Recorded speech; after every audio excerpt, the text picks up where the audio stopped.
మిత్రులారా, ఎన్నికలు సమీపిస్తున్న వేళ కేరళలో ఒక కొత్త వివాదం రగులుకుంటున్నది. ఎన్నికల కమిషన్ అన్ని పార్టీలకు పంపించిన ఒక ఉత్తరం మీద ఎన్నికల కమిషన్ ముద్ర కాదు, భారతీయ జనతా పార్టీ కేరళ యూనిట్ ముద్ర ఉంది. ఇది ఆశ్చర్యకరమైన విషయం. నిజానికి ఎన్నికల కమిషన్ అనేది ఒక స్వతంత్ర రాజ్యాంగబద్ధ సంస్థ. దానికి ఏ పార్టీతో సంబంధం ఉండడానికి వీల్లేదు. ఏ పార్టీకైనా అది అనుకూలంగానో ప్రతికూలంగానో ఉన్నదని బయటపడకూడదు. అది తటస్థంగా ఉండి ఎన్నికలు జరపవలసిన సంస్థ. ఎన్నికలలో పోటీ చేస్తున్న అభ్యర్థుల నేర చరిత్ర గురించి ఎటువంటి సమాచారం ఇవ్వాలి అని 2018లో సుప్రీంకోర్టు ఇచ్చిన ఒక తీర్పును 2019 మార్చ్ 19న ఎన్నికల సంఘం అన్ని రాష్ట్రాల చీఫ్ ఎలక్టరల్ ఆఫీసర్లకు, అన్ని పార్టీలకు, జిల్లా స్థాయి రిటర్నింగ్ అధికారులకు అందరికీ ఒక లేఖ రాసింది. ఆ లేఖ ప్రతిని యథాతథంగా ఇప్పుడు రానున్న ఎన్నికల సందర్భంగా కేరళలోని చీఫ్ ఎలక్టరల్ కమిషన్ ఆఫీస్ అన్ని పార్టీలకు పంపించింది. ఇలా అందిన ఉత్తరం మీద సుప్రీంకోర్టు తీర్పును అనుసరించి ఎటువంటి అఫిడవిట్ దాఖలు చేయాలి అవన్నీ ఉండడంతో పాటు కవరింగ్ లెటర్, ఎన్నికల సంఘం అని లెటర్ హెడ్ ఉంటుంది, ఢిల్లీ నిర్వాచన సదన్ చిరునామా అంతా ఉంటుంది. కానీ దాని మీద భారతీయ జనతా పార్టీ కేరళ యూనిట్ అని ముద్ర ఉంది. సాధారణంగా డిస్పాచ్ క్లర్కులు ఒక కార్యాలయం నుంచి మరొక కార్యాలయానికి ఉత్తరాలు వెళ్ళేటప్పుడు ఏ కార్యాలయం నుంచి వెళుతున్నదో ఆ కార్యాలయం ముద్ర వేస్తారు.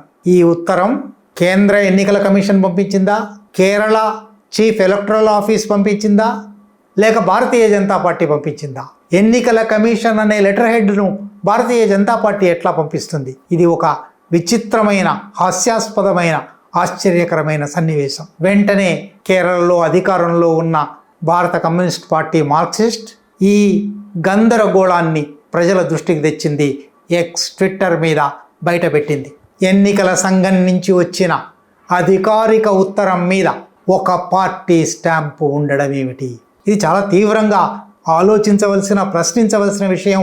ఎన్నికల సంఘం ప్రతిపత్తికి, ఎన్నికల సంఘం నిష్పాక్షికతను సవాల్ చేసే అంశం. వెంటనే ఫైర్ ఫైటింగ్ కోసం ఎన్నికల సంఘం రంగంలోకి దిగింది. ఇదంతా ఇంత వివరంగా ఎందుకు చెప్పవలసి వస్తుందంటే, అసలు ఈ ఉత్తరమే ఫేక్ ఉత్తరం అని వాట్సాప్ యూనివర్సిటీ ఒక ప్రచారం చేస్తూ ఉన్నది. గల్గోటియా యూనివర్సిటీ పట్టభద్రులు చాలామంది ఈ రంగంలోకి దిగి సంఘ్ పరివార్ ట్రోల్ ఆర్మీ ఎన్నికల సంఘం ఏ తప్పు చేయలేదు, ఇది ఫేక్ ఉత్తరం అని అంటూ ఉన్నారు. కానీ ఎన్నికల సంఘమే చీఫ్ ఎలక్టరల్ ఆఫీస్ కేరళ ఒక ట్విట్టర్ మీద సిపిఎంకు జవాబుగా కేంద్ర చీఫ్ ఎలక్షన్ కమిషన్ డాక్యుమెంట్లో ఈ పొరపాటు ఎందుకు జరిగింది అని ఒక వివరణ ఇచ్చింది. ఆ వివరణలో the office of the chief electoral officer here by clarifies this was purely A clerical error. ఇది కేవలం గుమస్తా చేసిన పొరపాటు. గుమస్తా చేసిన పొరపాటు ఎందుకు అన్ని పార్టీలకు చేరింది? అసలు చీఫ్ ఎలక్షన్ కమిషన్ పంపిన ఉత్తరం మీద, కవరింగ్ లెటర్ మీద భారతీయ జనతా పార్టీ ముద్ర ఎట్లా వచ్చింది? దానికి ఒక కథ అల్లా.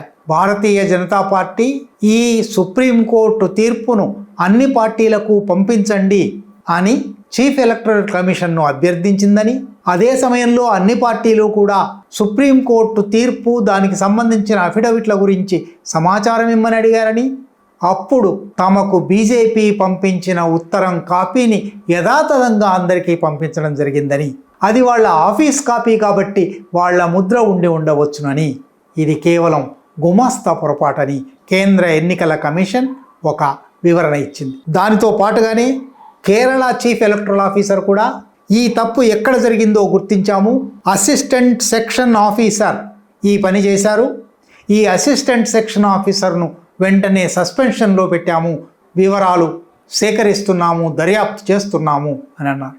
ఇది ఎన్నికల సంఘం ఎంత గందరగోళంగా పనిచేస్తున్నదో, ఎంత అసమర్థంగా పనిచేస్తున్నదో, భారతీయ జనతా పార్టీ ముద్ర తమ ఉత్తరం మీద ఉన్నది అనే విషయం కూడా గుర్తించకుండా పనిచేస్తున్నదో ఒక కొట్ట వచ్చినట్టు కనబడే నిదర్శనం.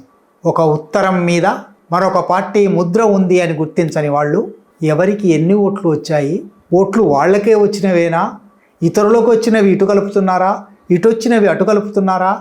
Ganesh Kumar chief election commissioner అయిన తర్వాత గత కొన్ని సంవత్సరాలుగా ఎలక్షన్ కమిషన్ తన నిష్పక్షపాత వైఖరిని వదులుకొని ఒక పార్టీ కనుసన్నలలో నడుస్తున్నది అని అనేక మంది చేస్తున్న ఆరోపణలు, ఓట్ చోరీ ఆరోపణలు, స్పెషల్ ఇంటెన్సివ్ రివిజన్ అనే పేరు మీద లక్షలాది మంది ఓటర్ల పేర్లను జాబితాల నుంచి తొలగించిన ఉదాహరణలు ఇవాళ ఈ ఉదంతంతో మరొకసారి నిజమేనేమో అనుకునే అభిప్రాయం కలుగుతున్నది. ఈ ఛానల్లో కంటెంట్ నచ్చితే సపోర్ట్ చేయండి. ఛానల్ నడవటానికి మీ సపోర్ట్ చాలా అవసరం.